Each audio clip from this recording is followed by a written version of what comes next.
Je commence à me rendre compte un petit peu des choses, je me regarde, etc. Et là, je vois que, en fait, j'avais plus de pied. En fait, j'ai vu mon pied à droite et ma jambe à gauche.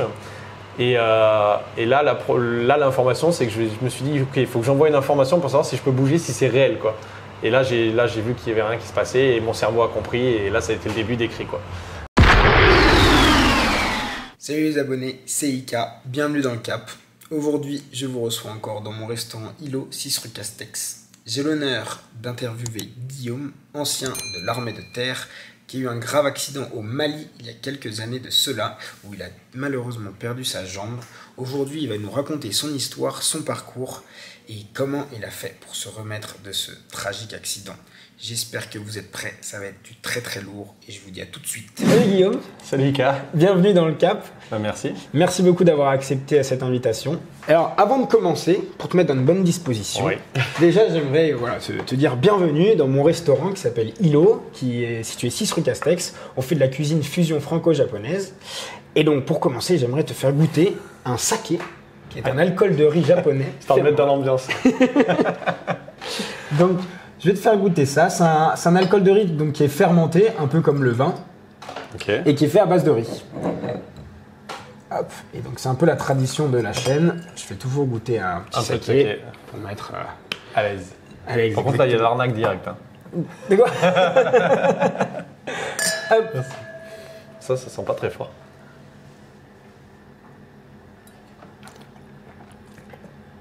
Moi, je voyais ça beaucoup plus fort. Voilà. Et ben non. Ça va, c'est super bon. Et ben, Je recommande du coup. Très bien. Alors pour commencer, évidemment, cette petite vidéo, j'aimerais que tu me parles un petit peu évidemment de l'armée, de comment tu t'es retrouvé à l'armée, comment tu as choisi ton régiment, etc. Donc du coup, vers 19 ans, en fait, j'ai décidé de m'engager. C'est toujours quelque chose que j'ai voulu faire avant. En fait, j'ai pas vu, comme on dit, la lumière. J'ai toujours été attiré par ça. Bon, la vie a fait que j'ai eu d'autres un peu d'expérience avant, hein, dans le civil. Et puis un jour, j'ai franchi le cap. Donc le 2 août 2011, je suis arrivé à l'incorporation de mon régiment, qui était donc le 28e régiment de transmission. Et comment je me suis retrouvé là? Par hasard, complètement, parce que comme la plupart des gens, on veut tous faire infanterie et des spécialités qu'on voit à la télé ou dans les films, etc. Donc je voulais faire TPTE, donc tireur d'élite, tireur de précision, tireur d'élite. Et je suis pas du tout tombé là-dedans. Ah ouais. Ça s'est pas du tout passé comme prévu, donc... je pense qu'il y en a plein qui se reconnaîtront, hein, le recruteur qui leur dit ouais mais t'inquiète tu peux aller là-bas et puis en fait quand tu arrives là-bas c'est pas du tout ce dont tu t'attendais. Donc on m'a vendu un peu le truc comme ça, tu verras, tu vas dans les transmissions, tu pourras demander plus tard à ton chef de section de passer justement ces qualifications tireur de précision, tireur d'élite et en fait c'est pas vraiment ça quoi. Donc me voilà arrivé au 28e régiment de transmission en Auvergne, joli port de pêche d'ailleurs. Et donc quand on passe devant ces cadres, on dit pourquoi on est là, etc. Donc je redis justement que je voulais faire ça et on s'est bien foutu de ma gueule. Premier jour c'était plutôt pas mal. Donc nous voilà partis quand même, j'allais pas arrêter le truc, donc on est parti pour les 4 mois de classe qui en suivent. Et à la fin, en fait, on ne choisit pas vraiment sa spécialité. En fait, je préfère nous a mis dans cette arme qui est l'arme des transmissions. Et à la fin des classes, en fait, tu avais ce qu'on appelle le test NTIE, qui était le morse. Et ceux qui avaient l'oreille pour ça, en fait, partaient, donc c'était plus de 16, je crois, sur 20 au test, partaient donc en tant que radio. Donc ils allaient faire radio. Et ensuite, tous les autres, ils étaient bazardés dans l'aspect qui restait. Donc du coup, l'aspect en vogue à ce moment-là, c'était l'aspect ERZ. Alors là, un gros morceau. L'aspect ERZ qui est en fait la chaîne hertzienne des forces. C'était une spé qui fonctionnait très bien sur l'époque de nos parents, on va appeler ça comme ça, où en fait ça permettait d'avoir une boucle radio. Où toutes les unités qui se trouvaient dans cette boucle en fait pouvaient avoir un lien avec l'arrière, d'accord, donc le soutien, voire même le commandement, etc. Et eux entre eux dans la boucle aussi. Donc il fallait déployer en fait des antennes un petit peu partout pour créer une sorte de toile d'araignée en fait qui fait que, un peu comme on a aujourd'hui avec nos antennes 4G, de partout où on est, il y a de la 4G. Là où il n'y a pas d'antenne, ça ne fonctionne pas. Voilà. Donc du coup, cette spé, c'était un peu l'aspect fourre-tout, quoi. Tout le monde était engagé là-dedans, on était 42 à la fin du stage, à la fin des classes. Et je crois plus de 75% est allé dans cette sphère-là. Problème, l'aspect ne fonctionne plus aujourd'hui. D'accord. Donc du coup, on faisait pas grand-chose. On faisait beaucoup de manœuvres. C'était une spécialité qui demandait énormément de rusticité. Parce qu'en fait, il fallait partir, tu partais souvent donc, dans la verte, en plein milieu de découverts ou trucs comme ça, donc souvent à Mourmelon en plein hiver. Quoi. Donc pareil, il y en a plein qui se reconnaîtront. Bonne ambiance. Bonne ambiance, c'est ça, par des -10 avec le vent qui te tape dans l'oreille, tu vois, comme ça. Et donc vivre en tente, etc. Et donc ta spécialité en tant que militaire du rang, puisque je me suis engagé en militaire du rang, c'est d'avoir une masse de 5 kg. Ouais. 8 piquets par antenne, sachant que tu as 3 antennes, donc de 1,50 m, et les taper dans le sol comme un gros débit. Voilà, ça c'est ta spécialité. Ok. Donc on va dire qu'elle n'est pas vraiment folle, quoi, mais ça fait passer de super souvenirs, parce qu'après tu fais des souvenirs de terrain avec tes chefs et tout, puisqu'on est vraiment dans des conditions qui sont assez déplorables, et bah, tu trouves des activités à faire de militaire pomme de terre. Quoi. Et tu as fait beaucoup d'OPEX du coup grâce à cette spécialité, pas du tout. J'ai fait le Liban aussi. Le Liban, en fait, le Liban, c'est le dernier endroit en fait, où on a ce système-là qui est installé, et en plus il est sédentaire, il ne bouge plus. Donc il est sur des antennes qui sont bétonnées et tout, donc c'est juste de la maintenance à réaliser pour maintenir en fait la com ONU. Mais ça part plus du tout en OPEX aujourd'hui, c'est vraiment une spé morte. Donc du coup, en fait, ce qui s'est passé, c'est que c'était énormément à l'époque sur du Vigipirate. Donc tous les gens qui étaient là-dedans servaient pour du Vigipirate. Et ensuite, quand il y a eu Sentinelle, donc début 2015, alors là, ça a été, on était des spé Sentinelle, c'était appelé la spé Sentinelle. On n'est pas la seule, hein, il y a d'autres armes aussi qui ont des spécialités un petit peu mortes comme ça, et ils servent un peu à boucher les trous. Mais sur Sentinelle, on a bien ramassé. On a vraiment servi qu'à ça. Ouais. Mais voilà, donc j'ai fait ça pendant un moment, pendant les 4 premières années, donc en tant que première classe. Je suis passé après caporal, donc on passe un petit échelon au-dessus, on prend toujours sur du piqué, mais un peu moins. Après donc caporal chef, et là j'ai décidé d'arrêter, quoi. C'était marrant 5 minutes, les jeux débiles, mais il fallait peut-être un petit peu évoluer et se dire qu'on passe sur des specs qui sont un petit peu plus péchus quand même, quoi. Donc passage sous-officier à 7 ans. Et là, je suis parti dans une spé qui est hyper intéressante, des transmissions, qui est donc l'aspect EDR. Donc EDR, c'est tout ce qui est réseau. Donc le réseau, aujourd'hui, on en a besoin pour tout, hein, bien sûr. dans les entreprises, dans n'importe où d'ailleurs, puisque tout fonctionne maintenant par du digital, exactement, et par de l'Internet. Donc tout est connecté. Et au sein de l'armée, ce sont donc on a le réseau, le système et le satellitaire. Bon, maintenant le satellitaire, on ne va pas rentrer vraiment dans le détail, mais c'est une spé qui a fusionné avec d'autres. Et ça, c'était des specs qui étaient très très intéressants, parce que ça donnait en fait un bagage technique, ça donne encore aujourd'hui un bagage technique qui est énorme pour des reconversions après dans le civil.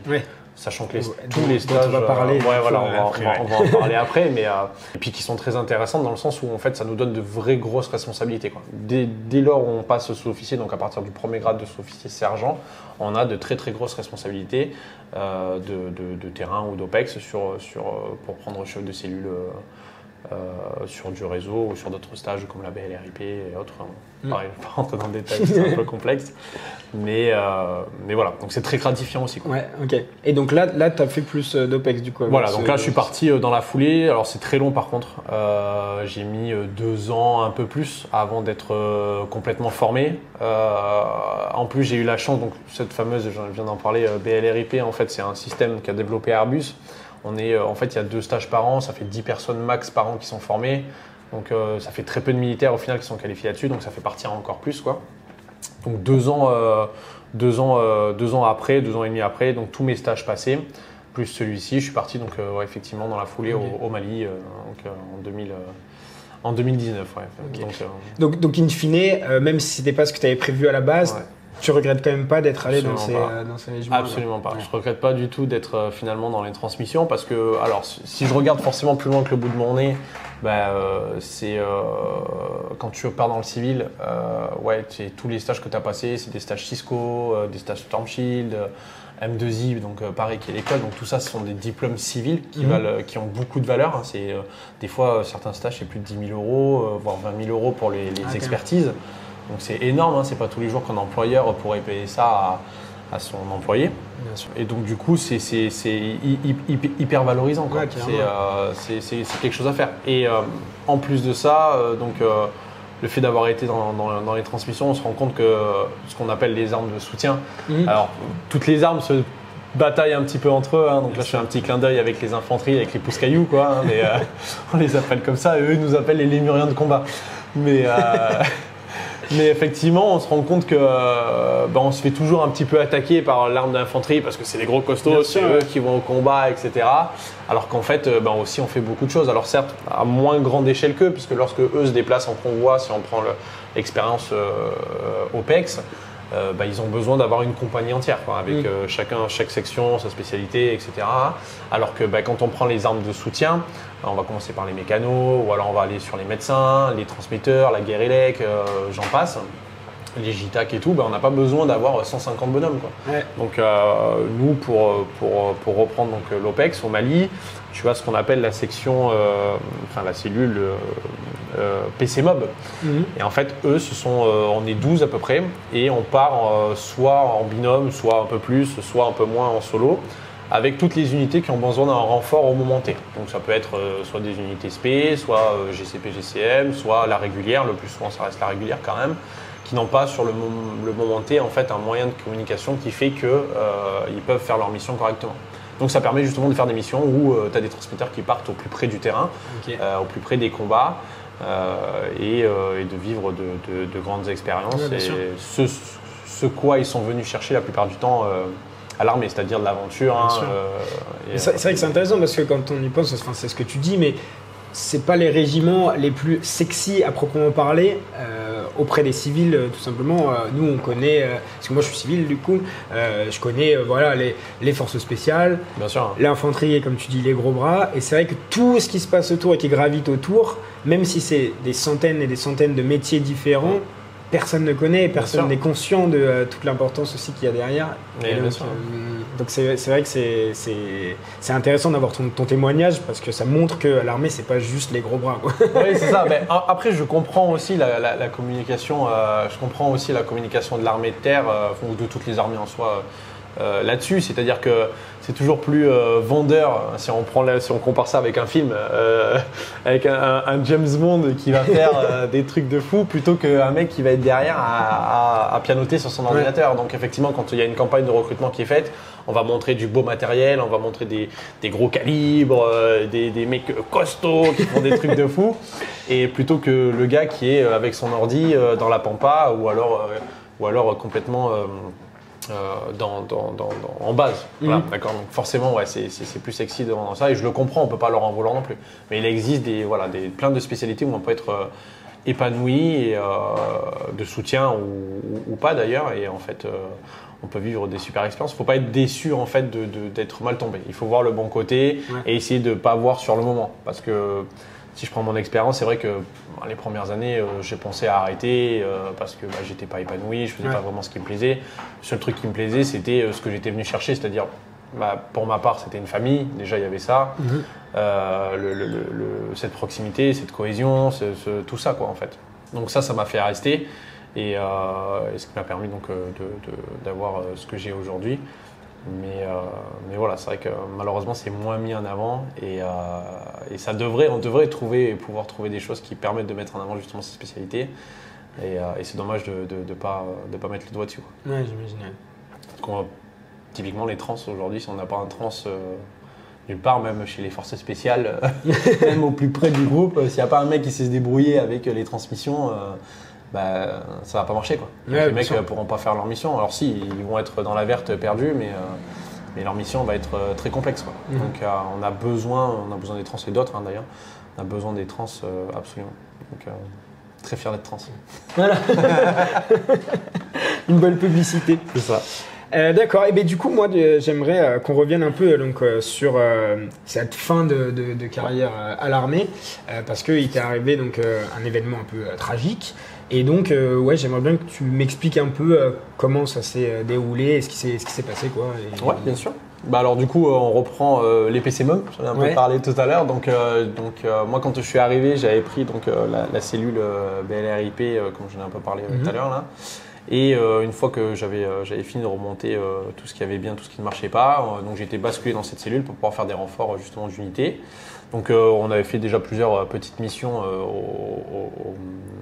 au Mali jusqu'à la frontière burkinabèse, et puis une autre mission qui tombe donc en décembre. On devait faire, c'était un truc normalement tout simple, donc on devait rallier donc Gao à Ménaka, donc pour amener déjà du matériel. On devait après partir sur une grande mission qui s'appelle Koufra, ça parlera sûrement peut-être à certains qui l'ont faite.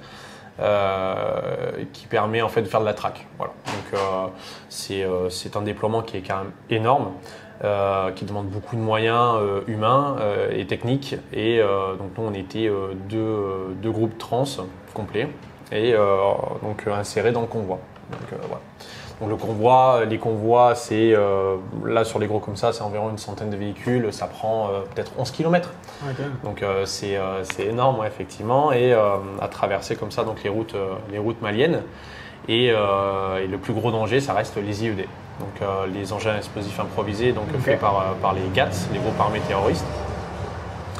Et voilà, on roulait déjà depuis un moment. Bon, la chaleur, voilà, hein, on est à 50, 52 dans le VAB, donc c'est un peu, ça nous assomme un petit peu, quoi. Et puis à un moment, on a un ordre de stop parce qu'il y avait les hotspots. Donc les hotspots, pour expliquer, sont des points qui sont décidés à l'avance, avant le départ du convoi par du renseignement ou par les chefs ou par un lieu particulier, un point particulier comme un pont par exemple, et où le génie va faire stopper entièrement le convoi, donc ils sont devant, et avec ce qu'on peut appeler vulgairement les poils à frire. Ouais, okay. D'accord. Ils vont scanner en fait le hotspot et pour dire c'est bon, est-ce qu'on peut passer ou pas, est-ce qu'il y a danger ou pas.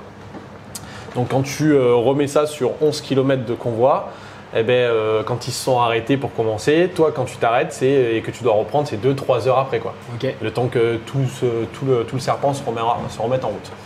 Donc on s'arrête à un endroit, donc on connaissait un petit peu la chanson, hein, on prévoit tout ce qu'il faut, et on avait notre petite Switch à jouer à Mario Kart avec donc du coup l'adjudant Robieux qui était mon radio-tireur. Okay. Donc, et on s'arrête à un endroit, donc tu avais une sorte de tout petit Talweg comme ça, donc et 2 heures quoi, environ à jouer à Mario, à être complètement affalé dans le siège parce que déjà tu n'as pas beaucoup de place et en plus la chaleur est accablante. Et puis d'un coup, ordre de départ. Donc ordre de départ, je passe ma 2 donc, pour faire repartir le véhicule, et là, un grand nuage de poussière. Un grand nuage de poussière énorme, et des tirs dans la foulée donc, sur le côté droit. Et là, en fait, je remarque pas tout de suite. En fait, comme j'étais un petit peu, c'est l'expression qu'on utilise, azimuté un peu par tout ça, tu vois, pour moi, j'avais fait une bêtise. Le premier truc dans ma tête qui est arrivé, c'est que j'ai fait une bêtise, je suis tombé dans un trou, je sais pas quoi. Et puis du coup, là, je commence à me rendre compte un petit peu des choses, je me regarde, etc. Et là, je vois que, en fait, j'avais plus de pied. En fait, j'ai vu mon pied à droite et ma jambe à gauche. Et là, l'information, c'est que je me suis dit, ok, il faut que j'envoie une information pour savoir si je peux bouger, si c'est réel, quoi. Et là, j'ai vu qu'il y avait rien qui se passait, et mon cerveau a compris, et là, ça a été le début des cris, quoi. Donc du coup, j'attrape l'adjudant qui est à côté, qui lui aurait été en tourelle. Je le secoue comme un prunier et je lui crie, mon adjudant, j'ai plus de pied, j'ai plus de pied, j'ai plus de pied. Donc là, il descend, il prend en compte le truc, et dans l'immédiat, le mec exemplaire, quoi. Il fait tout ce qu'on lui a appris, donc finalement la marteau-thérapie ça fonctionne bien à l'armée, c'est-à-dire qu'il prend la radio, il fait le compte-rendu, donc blanc 61 qui était notre indicatif, IED, il pose le combiné, et là, premier garrot posé. Donc c'est parti, il attrape le garrot, il pose le garrot, et il continue après de nouveau ce qu'il a à faire. Donc là, moi pareil, je sais pas, j'étais piloté, vraiment, j'étais... on va dire que j'étais plus maître, je décidais plus. C'était mon corps qui décidait pour moi, c'est-à-dire que vraiment j'étais dans cette marteau-thérapie apprise. Donc je me suis enlevé ma frag, je me suis touché partout, c'est ce qu'on t'apprend, quoi. Et là je me suis rendu compte qu'effectivement arrivé à mon genou droit, que j'ai eu un petit sursaut comme ça, et qu'il y avait eu un problème, quoi. Donc ce qui s'est passé en fait, c'est qu'au niveau lorsque ça a sauté, ça a soulevé un petit peu le plancher, et donc mon genou est venu se coincer sous le volant. Donc en fait, le volant des VAB est à plat. Okay. Et donc du coup, là, comme si on prend l'exemple de la table, il est bloqué comme ceci. Et donc avec le choc, les os des genoux du genou se sont sortis de leur axe, quoi. Donc là, échec, quoi. Donc, Ok. sur le coup, deuxième panique, donc deuxième garrot posé. Donc là, c'est parti, on pose le garrot. Et donc ils finissent ce qu'il y a à faire à l'extérieur, puisqu'il y a eu des échanges de tirs. Et là, j'ai le SC2 qui arrive, donc qui était en fait le véhicule qui était juste devant nous. Donc le SC2, c'est le secours au combat niveau 2. C'est celui qui, en fait, nous, on est tous formés au SC1, donc le secours au combat niveau 1 pour les blessures, pour agir au plus proche, soit sur nous ou notre collègue. Et ensuite, on a le SC2 qui, lui, peut aller un petit peu plus haut, d'accord. Et pour pouvoir, on va dire, nous maintenir jusqu'à aller au SC3. Le SC3 qui est le médecin dans le convoi. Donc lui arrive et se met sur le côté, donc sur la porte du côté du VAB, et il essaie de me sortir, quoi. Donc du coup, frag remise, nani, il essaie de me tirer en fait par la frag, et en fait je sens que ça va s'arracher, quoi. Enfin, j'étais conscient déjà que j'avais le pied qui était fini, là c'était terminé, quoi, et j'avais pas envie de perdre la jambe, quoi. Donc là ça a commencé une dispute, vraie dispute. Parce que en fait je voulais absolument sortir par celle du haut, quoi. Okay. Parce que là je te dis, il me tirait, j'avais vraiment l'impression que ça allait partir, quoi, et je voulais pas, quoi. Donc finalement la dispute houleuse en plein milieu du champ de bataille se termine. Je me revois même lui mettre une golden parce que je voulais vraiment qu'il change d'avis, quoi. C'est même pas ça qui l'a fait changer d'avis, c'est juste les trans derrière qui sont arrivés aussi, donc un adjudant-chef. Qui lui a dit non mais on va sortir par la table du haut, et donc finalement ils sont montés et ils ont essayé de me tirer par le haut, quoi, par le gilet, et pareil ça venait pas, quoi. Donc du coup là il a pas fallu réfléchir 3 heures, donc en fait j'ai pris une grande respiration et j'ai donné un grand coup de poing en fait dans le genou pour sortir le genou du volant. En fait un tout petit espace où ça peut passer, quoi, et ça a marché, et en fait ils m'ont sorti comme ça, quoi. Donc ils me mettent, le danger était à droite, donc ils me mettent à gauche du VAB.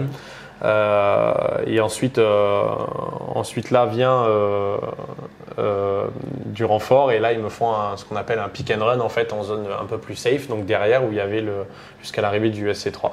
Et là on rentre dans un film vraiment, donc j'ai pas du tout le nom de ce sergent là, mais je m'en souviendrai toujours, où là t'as un VAB infanterie qui arrive, parce qu'en plus il commençait à y avoir des mouvements de foule sur la colline à gauche.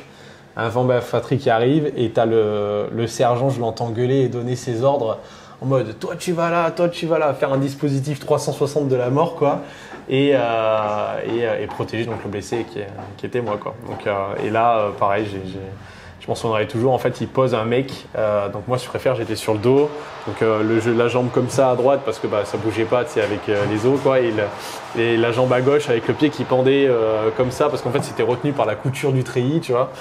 Et là il pose un première classe devant moi, 18 ans je pense, même pas, quoi. Enfin je pense qu'il venait juste de s'engager, qu'il avait fini ses classes et sa compagnie devait partir, tu vois. Et ça se voyait, et en fait il était bloqué comme ça sur ma blessure, quoi. Je sais pas comment il est rentré, lui, donc si il regarde cette vidéo, j'espère que tu vas bien aujourd'hui. Mais ça a dû être assez compliqué pour lui, quoi. Donc voilà. Et puis bon, après le SC3 qui arrive, donc le doc est là, piqûre, et voilà. Donc, je m'endors. Ouais, parce que j'imagine que malgré l'adrénaline, ça doit être une souffrance quand même assez indescriptible. Mais même moi aujourd'hui, je pourrais pas te la décrire parce que je m'en souviens pas, en fait. Ouais. C'est-à-dire que je me souviens de tout ce qui s'est passé, mais je me souviens pas avoir eu mal. Pareil, du sang, je m'en souviens pas. Je me souviens pas du tout avoir vu une goutte de sang, et la douleur, je peux pas te décrire ma douleur. Je sais que je gueulais, ça oui, quand j'ai attrapé l'adjudant Robieux, qui est toujours d'ailleurs à la 2e CCT en Alsace. Je vais pas dire la ville parce que ça va être très compliqué. Ilkirch-Grafenstadt, je sais pas trop quoi, bon bref. Mais je me souviens pas du tout, ouais, d'avoir ce sentiment de douleur. Donc difficile à décrire.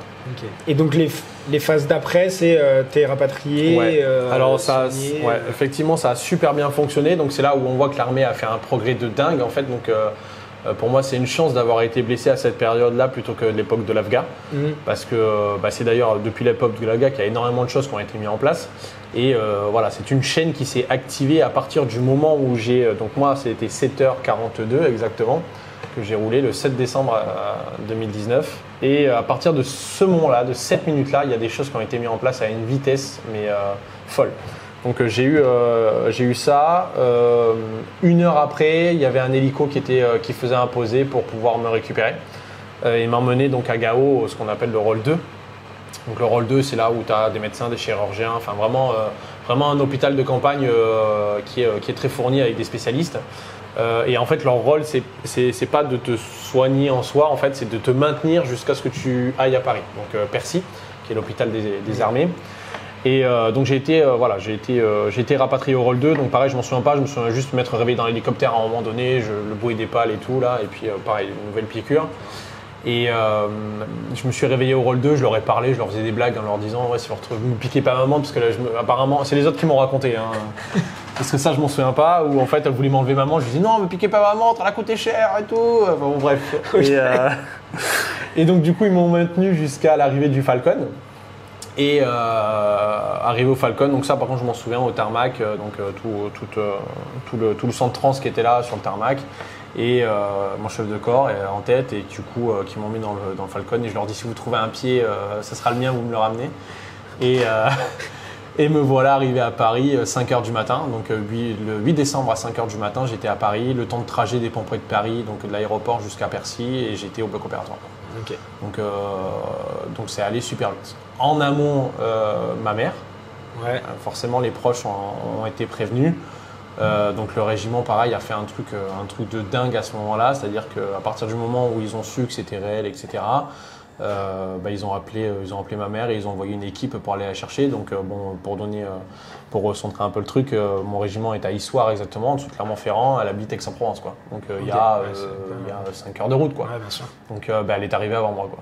Okay. Donc c'est allé vraiment super vite de tous les côtés, quoi. Donc vraiment pour ça l'armée, là je peux les remercier et on peut je pense les remercier parce que ils ont mis en place des choses, ils ont appris, hein, puisque c'était pas vraiment le cas sur une génération on va dire un peu en arrière où les blessés n'étaient pas pris en charge aussi rapidement et avec autant de professionnalisme. Donc, ok. voilà. Ouais, c'est long parce qu'on n'a pas, comme ça, à l'armée, on n'a pas l'idée des choses logistiques. Encore une fois, dans le civil, on nous donne une image un peu mauvaise en termes de logistique de l'armée, donc c'est intéressant de savoir ça, quoi. Ensuite, j'imagine que quand tu t'es réveillé, que tu as vu ça, bon, il y a dû se passer beaucoup de choses dans ta tête. Et moi, ce qui m'a un peu fasciné quand on a discuté, quand on s'est rencontrés la dernière fois, c'est que donc tu me disais quand même que l'armée, ça te manquait encore. Ouais. Et que c'était l'institution, t'étais encore extrêmement proche. Et donc moi, ce que j'aimerais comprendre, c'est que quand tu as vécu un événement comme celui-ci, émotionnellement, comment tu as réussi déjà à te relever d'une part et à ne pas en vouloir la terre entière, quoi. Qu'est-ce qui s'est passé exactement pour... Je sais pas vraiment. Déjà, en fait, le fait de ne pas en vouloir à l'armée ou quoi que ce soit, parce qu'en fait, on pourrait aller dans les détails de la mission, c'est-à-dire finalement la mission, elle ne s'est pas vraiment passée, ils n'ont pas eu besoin des trans, donc on peut se dire que oui, mais le chef de corps, il a accepté une mission dans laquelle on n'a servi à rien, donc je pourrais lui en vouloir, mais en fait pas du tout, parce que déjà lui, il ne peut pas le savoir à l'avance, il ne peut pas savoir ce qui va se passer, l'armée non plus, et ensuite de soi, en fait, on le sait. Enfin, si vraiment on est fort, si vraiment on a l'adhésion à l'armée. D'accord.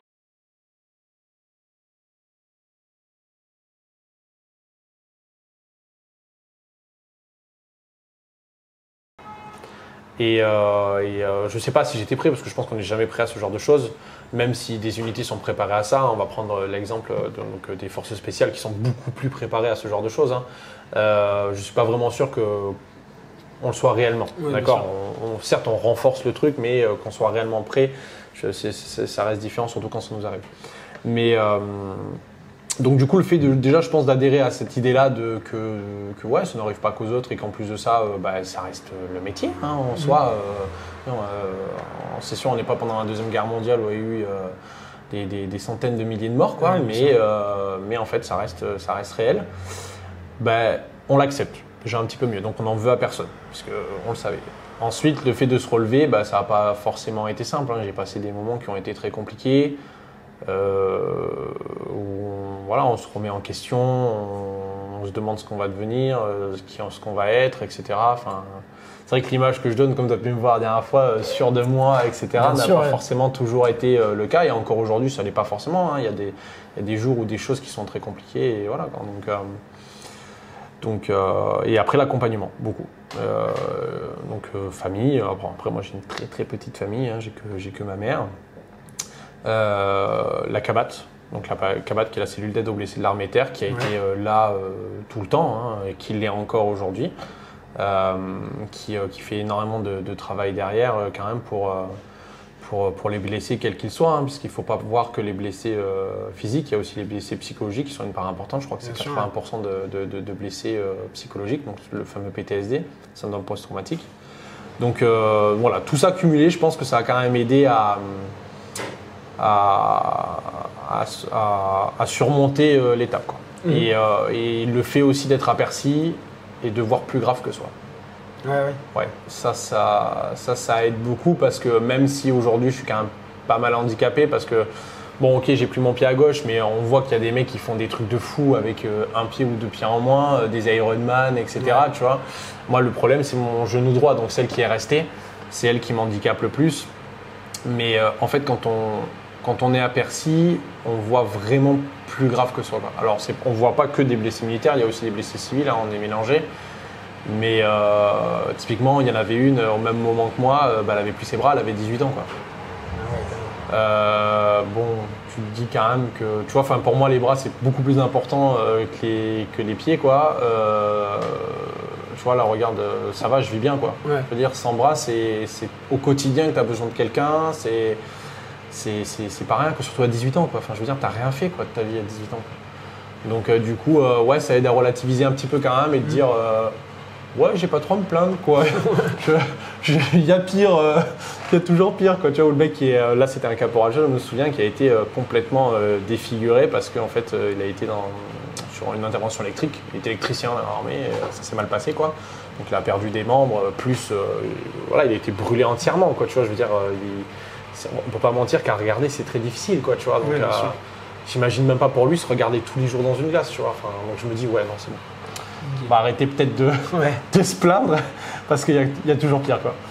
Et donc je suis tombé sur un article sur toi et que tu aurais fait du coup une marche Paris-Issoire ou non à vélo. À vélo, ouais, à vélo, ouais, c'est ça. C'est ça, ouais. Donc pas longtemps après, ça a été quand même assez récent, peut-être un peu prématuré, je sais pas, mais ouais, j'ai fait donc pour les 2021, la journée des blessés de 2021, j'ai rallié ma nouvelle unité.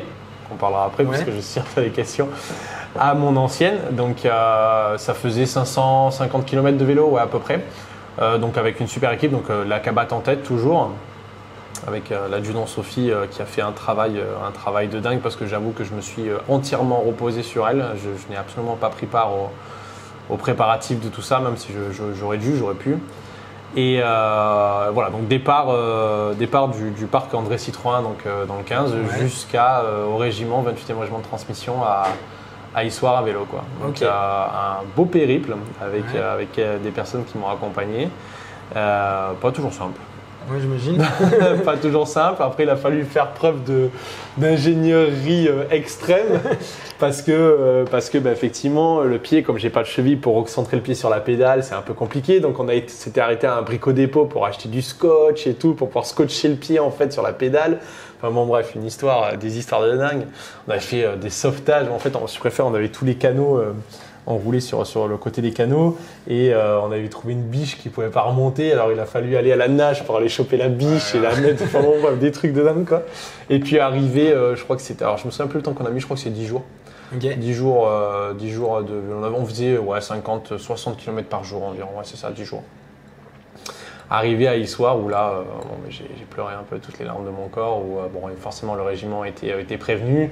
Et donc les derniers kilomètres, je l'ai fait avec une grosse partie des gens et des chefs du régiment. Et puis arrivé au régiment, une huée d'honneur et tout ce qui s'ensuit. Donc c'était un beau moment quand même. Ouais, c'était quand même un beau moment. Après, c'est pas le fait d'être mis en lumière, c'est pas ça. C'est quand même le soutien que l'armée apporte à ses blessés, parce qu'il y a plein de gens que je connaissais pas. Hein. Enfin, depuis, il y a eu des incorporations, il y a eu des choses. Il y en avait qui étaient là parce qu'on leur a dit d'être là, mais même c'est pas grave, c'est ce principe-là de l'armée où en fait, même si tu connais pas les personnes, parce que c'est quand même tes copains, parce qu'en fait on a le même tri, tu vois ce que je veux dire, Ouais, enfin, bien on sûr. fait les mêmes choses, donc voilà, c'était un moment assez émouvant, effectivement. Ouais. C'est marrant parce que tu me dis, oui, c'est pas le fait d'être mis en lumière, mais c'est assez intéressant parce que désormais, je vois que donc l'armée a une image de plus en plus importante et une bonne image auprès de la société, enfin dans le cas de la grande majorité, et il y a de plus en plus d'influenceurs de l'armée qui sortent, et donc toi je sais que tu as un compte Instagram mais tu n'es pas extrêmement présent dessus, et je me demandais un peu ce que toi tu pensais de ça, parce qu'ils se mettent en lumière désormais, et même ceux des FS qui jusqu'à maintenant cachaient leur identité sortent un peu maintenant du lot, et la grande silencieuse, comme on l'appelait, est de plus en plus bruyante. Bah, je trouve que c'est bien en fait, parce que c'est une fierté. Enfin, il faut quand même se dire que c'est quand même une fierté de faire ce qu'on fait. Enfin, pour moi, en tout cas, ça l'a été, ça l'est encore aujourd'hui, ça le restera. Je pense que pour justement ces influenceurs, hein, on parle d'Alex, on parle de Galix Squad, on a Mikailouz, enfin tout ce groupe-là, surtout le groupe Chiron en tête, hein, forcément. En fait, c'est une bonne chose. Alors, on a eu Marius qui était une petite génération avant, qui a insufflé le truc, mais bon, voilà, un peu à son niveau, sans pour autant aller plus loin. Et là où ça a bien marché, c'est le fait que des nouvelles générations, donc comme Alex qui reste jeune, qui a ces outils-là et qui s'en est sorti avec ça. Et en fait, c'est un super truc. Déjà parce qu'on est fiers de l'avoir fait, en fait. C'est pas tout le monde. Déjà, si on prend le côté FS, quand même pas tout le monde qui est fait pour être dans les forces spéciales. Ouais, bien sûr. Ça demande une préparation de dingue. Enfin, ça demande vraiment un panel de compétences énorme pour être là-dedans. Et ensuite de ça, c'est bien aussi que les gens se rendent compte qu'il y a au quotidien des gens qui risquent leur vie, en fait. Là, au moment où on parle, il y a peut-être des opérations qui sont en train de se passer et des mecs qui sont en train de risquer leur vie pour que nous deux, on puisse faire une interview là, tranquillement, sans se poser de questions. Tu vois. Et boire du saké. Et boire du saké pendant qu'il y en a qui sont dans la verte, tu vois. Sous le danger, quoi. Donc non, c'est bien. Donc là, je vais reprendre sa propre phrase, hein, c'est-à-dire que l'humilité, c'est pareil, ça remplit pas le frigo. Donc à un moment donné, dans la situation où il était, il a su rebondir avec ça et il l'a très bien fait. Et je pense qu'il y en a plein qui… Enfin, c'est pas je pense, de toute façon, on le voit qu'aujourd'hui, il y en a plein maintenant qui se montrent un petit peu. Et il faut le faire. Et il faut arriver aussi à changer ces mentalités où… je prends l'extrême, mais les États-Unis, où en fait, quand tu es militaire là-bas, tu es un pendu, tu m'en avais parlé, tu es dans un stade, il suffit qu'il y ait un seul militaire, il y a tout un chant qui est entonné pour lui. Quoi. Ici en France, à part quand il y a eu les attentats au début, on n'est même pas capable de se trimballer en treillis dans la rue, quoi, tu vois ce que je veux dire. Donc, je pense que c'est une bonne chose parce qu'il faut arriver à faire changer les mentalités, il faut arriver à être fier de ce qu'on fait, il faut arriver à montrer qu'il y a des choses qui font des gens qui font des choses extraordinaires, typiquement Maxime Blasco. Ouais. Enfin, il a fait un truc de dingue, mais vraiment un truc de dingue avec, on va pas revenir sur son histoire, mais avec sa dernière mission avec les hélicoptères là, à sauver les pilotes là. S'il n'était pas décédé, on n'en aurait jamais entendu parler, quoi. Enfin, et pourtant, c'est un truc, comme dirait Thomas, c'est un truc d'expandable, quoi. Enfin, mais c'est vrai, en fait. On voit ça que dans les films, quoi.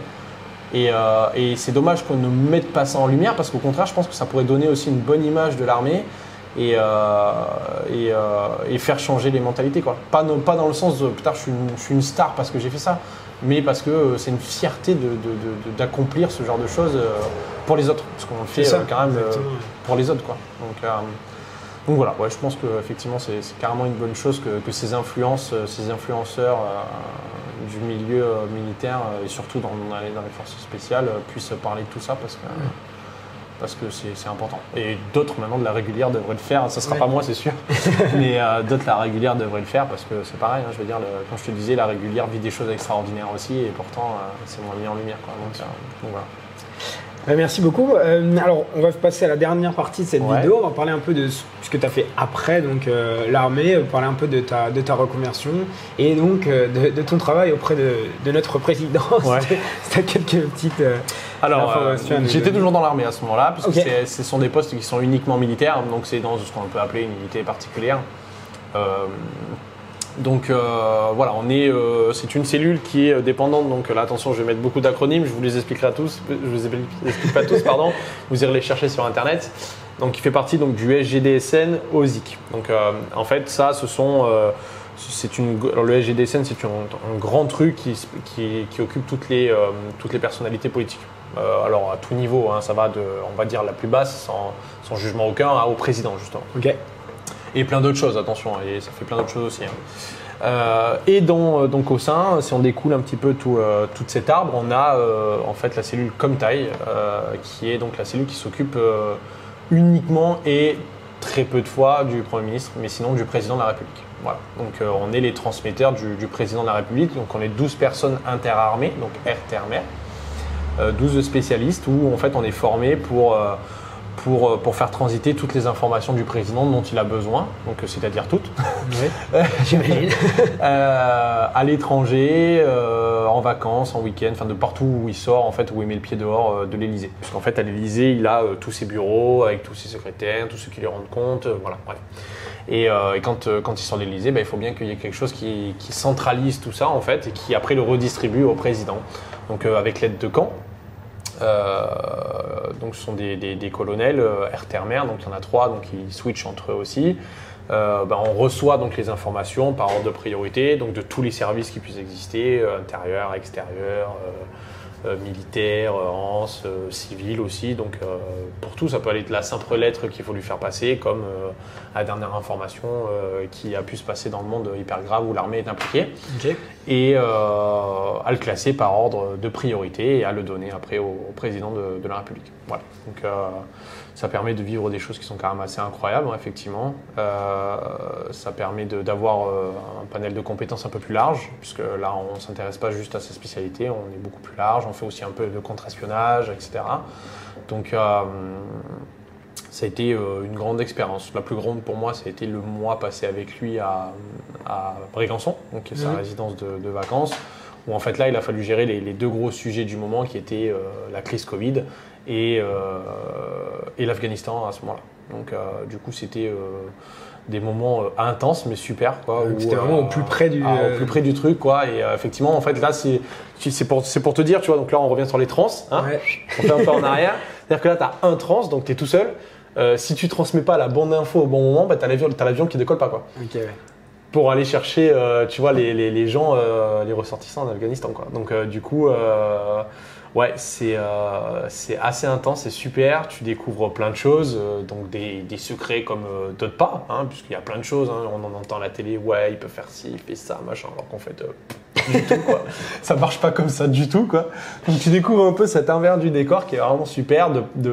C'est pas de passe droit, mais effectivement, ouais, t'as tes passeports, diplômes, tes machins, tes cités là, et ça te donne à 30 ans, tu fais un truc comme ça. C'est ouf, ouais, c'est quand même dingue. C'est dingue comme ton parcours entre ton régiment en trans où t'étais pas forcément, t'étais un peu là par hasard et tu finis à Brégançon avec le président à gérer des trucs top secrets, c'est vachement. Ah, c'était vraiment une super expérience. Puis après, t'as ces moments-là où en fait tu vois le président autre que le président, quoi. Parce que déjà en plus il est en vacances, donc du coup il n'est pas forcément en mode travail, il est là aussi pour se reposer, mine de rien, même s'il travaille énormément. Hein, il faut pas croire que là-bas il fait rien, il y a beaucoup qui disent, mais alors que pas du tout. Et donc du coup tu vois un homme de 40 ans, et tu vois plus le président, et tu vois qu'en fait c'est un mec normal. Alors attention, je fais pas de politique, je suis pas pour lui, je suis pas machin, je suis pas ci, je suis pas là, je parle juste de l'humain, d'accord ? Bien sûr. Et il faut le dire, parce qu'aujourd'hui il faut quand même toujours mettre un peu. Voilà. Non, je suis pas du tout politisé, et en plus de ça, ça m'intéresse pas vraiment, j'ai pas d'engagement là-dedans. Mais voilà, moi je parle vraiment de l'humain, et donc même madame qui était ce qu'on peut appeler une maman pour nous, quoi. Enfin, je veux dire, elle s'occupait toujours de savoir si ça allait bien, donc avec le GSPR, le groupe de protection du président de la République, savoir si tout le temps tout allait bien, etc., quoi. Donc non, c'était une très très riche expérience. Ouais, c'était vraiment très bien. Okay. Et du coup, c'est quoi les prochaines étapes pour toi professionnellement ? Alors du coup, professionnellement, j'ai eu la chance donc de rencontrer Thomas. Donc Mike Eko, qui du coup m'a intégré à sa vie, hein, si on peut appeler ça comme ça, ce qui est le cas d'ailleurs. Où au tout début, en fait, moi j'ai fait une grosse dépression sur Paris parce que justement, comme on disait, l'armée me manque. Ouais, bien sûr. Le fait d'être dans cette cellule-là, c'était très bien, mais ça reste pas l'ambiance du régiment. Donc ça a été quand même un petit peu compliqué de ne pas faire ces petites, ce qu'on peut appeler soirées popotes et ces petites cohésions. Donc vu que je l'avais trouvé, je le connaissais pas avant, je l'avais trouvé donc sur Paris, quelqu'un qui m'en avait parlé. Bah, je lui ai envoyé un message, je voyais les soirées un petit peu qu'il faisait et tout, un petit peu militaire pomme de terre quoi. Donc je lui ai envoyé un message, je lui ai dit bah écoute, ce soir-là, je suis là, est-ce que tu veux qu'on se voit et tout. Il m'a répondu et ça a été la première fois qu'on a bu dans ma jambe. Donc du coup, Oui, donc partant de là, ça a été le début d'une relation bizarre. Donc ben voilà, après les contacts se sont faits parce que Thomas connaissait donc, enfin connaît d'ailleurs toujours Alex. Ouais. Alex m'a proposé donc du travail dans sa boîte ponctuellement à Chiron, voilà, donc pour faire formateur de tir. Puis donc dans Chiron il y avait d'autres personnes, donc j'ai rencontré d'autres personnes, surtout essentiellement Michaelouz qui aujourd'hui m'a permis donc de créer ma propre boîte. Enfin, je suis encore en auto-entreprise, hein, c'est pas un gros truc, attention, hein, mais sur ce que je sais faire, donc c'est-à-dire un petit peu de cybersécurité, de la prévention, du cryptage, de la dissémination de données, donc ce que je fais aujourd'hui au profit des journalistes. Donc voilà, tout ça a fait que tout ça cumulé, toute cette petite toile d'araignée a fait qu'aujourd'hui je fais ça. Je fais donc avec mon auto-entreprise essentiellement de la formation de journalistes, donc les reporters de guerre ou d'autres d'ailleurs. Donc ceux qu'on voit souvent à la télé ou ceux qu'on ne voit pas qui sont dans l'ombre comme là, qui sont derrière la caméra mais qui partent quand même sur le terrain. Donc il faut qu'ils soient formés à plein de choses et donc secourisme et j'en passe, et aussi donc forcément à l'information qu'ils traitent, puisqu'il y a de l'information traitée qui peut être très très sensible selon le sujet. Et il faut arriver à leur faire comprendre que on peut pas faire n'importe quoi parce que c'est hyper facile quoi. Donc c'est hyper facile de récupérer de l'information et du coup derrière d'en faire de la stratégie ou même du financier quoi. Donc voilà, c'est ce que je fais, aujourd'hui. Donc j'espère que ça continuera dans le temps, ou que je craquerai pas pour retourner à l'armée. Ouais. parce que c'est toujours dans la tête quand même et que j'ai sans jeu de mots un pied dedans encore parce que je suis encore engagé, mais voilà, donc on verra, c'est ce que je fais aujourd'hui en tout cas. Eh bien, Guillaume, merci encore pour ce beau merci témoignage. À toi encore. Hein. Alors, je sais pas si cette vidéo va être virale, etc. Moi, tu sais, YouTube, c'est pas mon activité principale, c'est juste parce que j'ai envie de mettre en valeur des personnes et des valeurs, en l'occurrence. Et vraiment, je suis très admiratif de toi, de ton parcours. Et j'espère que quand même des gens pourront voir ça, parce que je pense que tu es un vrai exemple de résilience qui aujourd'hui se perd un peu dans notre société. Après, il y en a d'autres, hein, certes, bien sûr, mais c'est voilà, moi je savais que cette interview me tenait à cœur et donc voilà, je suis très content en fait de l'avoir fait et je te remercie. Merci à toi de m'avoir donné la parole, en tout cas Ika, c'était vraiment très sympa. Il faudrait qu'il puisse y avoir 3 heures de vidéo tellement il y a à dire, mais sûr, il a fallu condenser. Donc voilà, chers abonnés, donc là c'est le moment YouTube. C'est le moment YouTube. Chers abonnés, j'espère que ça vous a plu. Moi en tout cas je suis extrêmement content de vous faire voir voilà, ce genre de témoignage. N'hésitez pas à liker, mettre un commentaire, voilà, ça marche comme ça. Essayez de partager cette vidéo pour que le plus de monde voit ce qui nous protège au quotidien. Et voilà, je vous dis à bientôt pour une venir prochaine boire un saké. Un saké chez Lilo. À la prochaine. Au revoir, merci. Merci Ika. Merci à toi. À la peine.